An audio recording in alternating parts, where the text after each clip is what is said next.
At ang alay natin sa Buisit Blaster today ay si TJ Marquez! TJ! Ang tanong, TJ, magpapasabog ka na ba?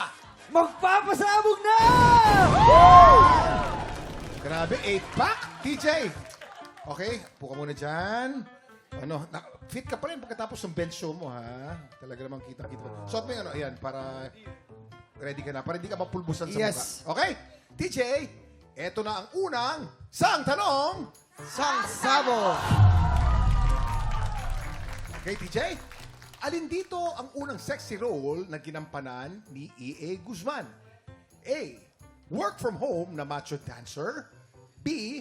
Aspiring male pageant contestant. Okay, Pepita, kayo una. Ay, ano kami? Work from home na Work macho from dancer. home. Yes. Work from home. Tama ka dyan, girl. Bilang magaling kasi siya sumayaw eh. Oo. Diba? Kita niyo naman pag sumasayaw, talagang ang lambot-lambot ni EA eh. Oo. Yes, Ate Love. Tsaka kakasama ko siya sa Zoom meeting nung. Isa din ako sa mga dancer niya. Oo nga. Ikaw, Tala? Ako naman, Ilang Talaga? beses ko Kaya na alam na alam nakatrabaho ko yun. yan. Oo. Ha? Ilang beses ko na nakatrabaho si Yes, At saka opo. tropa ko yan. Nakwento Yes. niya sa akin. Yan. Tama. Pinakita niya pa ako ng mga pictures niya, mga videos. Grabe pala yung hirap ng role na yun, no? Totoo, Oo, ate. talagang nag-practice siya. Ang grabe yung rehearsal niya. ito, fact lang ito, ha? Ano yan? Ayan. Fact. Fact. With C. Nag-talent ako dyan, Kuya Kim. May talent ka? Oo, as floor manager, kaya alam Floor ko na manager. yun talaga yung una niyang role. Floor manager ka pala doon. Yes! Tagalinis ng floor.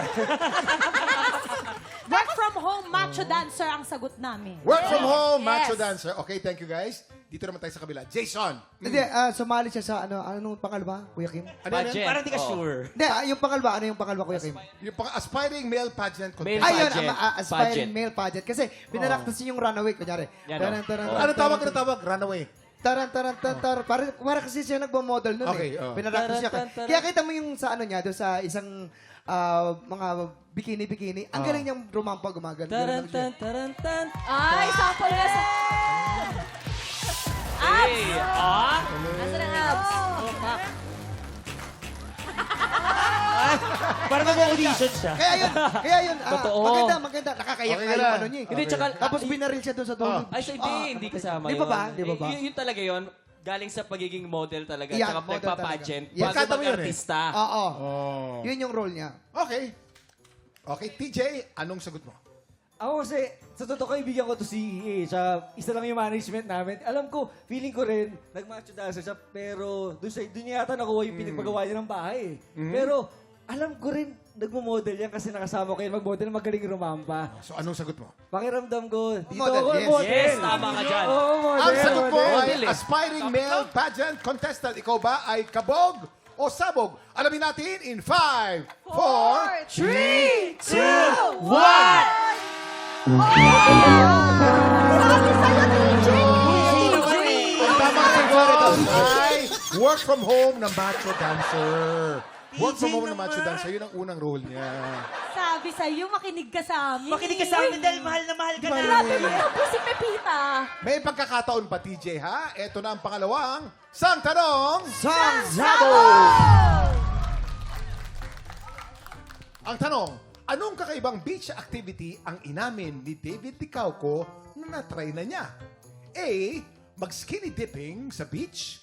B. Pumunta sa isang secret nudist beach. Jason, una kayo. Siyempre, Yeah. John Vic. John Vic. Kilala ni John Vic. yan. Nung tinanong yung question na yan, naalala ko. Oh, siyempre. Magka-schoolmate kami ni Ayan. David sa Pinild. Dikit So, sila. ever since magkakilala na kami, and that time, dapat kasama ako doon sa pinuntahang nudist beach. Nudist beach? Yes, Oo. oo. Sa Dapat may kasama Malab- ako doon. Nagkataon may tournament lang ako doon. Saan- Kaya saan hindi ako yan, nakasama. nudist beach? Sa Malabon. Sa Malabon? Malabon. Hindi. Malabon. May nudist beach sa Gusto ko Malabon. masabihin, pero Tabi ng bawal palengke. i-promote. Tabi ng palengke. Kaya nga naka, secret siya eh. O, teka muna. Parang may sasabihin si Timothy. Timothy, anong gusto mo sabihin? Parang pareho po yung mga questions. Pero sa akin po talaga yung Malabon po. Oh, yun. Yun na. Kuya, Kuya, may wag mo nang anuhin. Nudist beach sa Malabon. O, yung sa inyo, Alam mo, Pepita. Kuya Kim, parehas kami ni David dati swimming school. Oh, swimming school. Kaya, ang ginagawa talaga niya is skinny dip kasi sabay kami niyan. Skinny dipping. Oh, yung tol. Sabay kayo nag-skinny Oh, Sabay kayo? Kasi pare kami ng mga yan. Oh. Tol, skinny dipping tayo. Walang mali siya. Wala, lalaki kami parehas. Tsaka dead pa naman pag mga ganyan eh. Wala silang pakialamanan eh, di ba? So, hindi mo totoo. pinakialaman si David that time. Oo, Walang skinny mali dipping siya. yan, TJ. Bilang talaga. Okay, maraming salamat. Walang mali siya. TJ, anong sagot mo? Ako, kilala ko to si David. Madalas din ako dyan sa Malabon. Kaya dyan kami sa Nudist Beach. Nudist Beach sa Malabon. Ikaw ba ay kabog o sabog? Alamin na natin in 5, 4, 3, 2, 1. Ang tamang sagot, mag-skinny Sorry. dipping sa beach. Medyo. Sabi Kuya sa iyo, TJ, sabi ko sa'yo eh. Maniwala ka dito kay Pepita. Sabay kami. Oo. Di ba, TJ, may pagkakataon ka pa, may isang Makabawi chance pa, ka pa, makabawi. okay? Ito na ang pangatlong sang tanong, sang sabog! Ang tanong, tukon naman kay Royce Cabrera. Barkada niyo lahat eh. Ayon kay Royce Cabrera, masarap ang tulog niya kapag A, naka-boxer shorts lang siya, B, may kayakap siya sa pagtulog.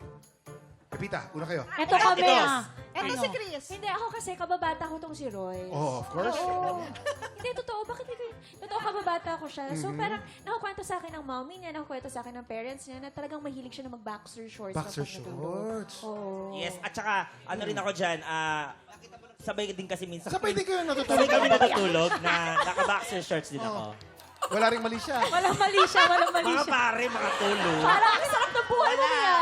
Hindi, tsaka sinabi niya rin kasi na kapag ka naka-boxer shorts siya, ang presko daw talaga. Totoo naman, oo. Talagang hindi siya umiinit, gano'n. Okay. Salamat, guys. Ay, nako. Nililigaw ka lamang. Nililigaw. Jason. Timothy, sagutin mo. Timothy, Kasi sagutin mo. ano, Ano? Ito. Kasi Mm. kasi medyo makayapak. Magkayapak? Masarap ng Tagalog, di ba? Huwag mong turuan. Huwag mong turuan. Ano? B kasi, B? nakita ko naman sa story, sa parang may motorcycle, di ba? Tapos yung nakita mo yung mga pet, Mga ano? Mga pet. mga aso. English, yun yung English. English na lang. Kasi Hindi, Tagalog masarap dapat. ng Tagalog. TikTok lang Tagalog Oo. eh. Oo, Tagalog. Hindi naman ako Englishero. Yan. Halata. Halata. Halata. Halata. Okay. O, yun na. Ano yung sa inyo? Hindi ko naintindihan. Hindi, alam niyo po, kuya, gusto niya talaga may kayakap. May kayakap. Oo, gusto niya pag May minsan yung kayakap. pet niya. May kayakap Tapos, sa pagtulog. sabi niya, pare, bumili ako bagong motor, niyakap ko rin eh. Nilalagay niya sa kama niya, tapos niyayakap ka rin. Okay. Hindi siya makakatulog pag wala siyang May kayakap. kayakap sa pagtulog. Oo. Pepita, ano sa inyo? Ayun, pares kami naka-boxers. Oh, yun. Okay, TJ. Sagot na. Feeling ko parehas yung gusto ni Royce, pero mas masarap ang tulog niya pag naka-boxers. Pag Kasi hindi naka-boxers mainit. Ay, nako. Masabugan ka kaya ulit? Malalaman natin, ikaw ba ay kabog o sabog? Pinili Alamin mo na na natin in 5, 4, 3, 2, 1. Yan! Oh, di ba? Kuya TJ. Oh, ang galing mo. O, kamusta naman ang pag-upo mo sa Buwisit Blaster? Inabahan ka ba, DJ? Ito may bigote na ako. Pero kahit may bigote ka, pogi ka pa rin, Brad. Oo naman, oo naman.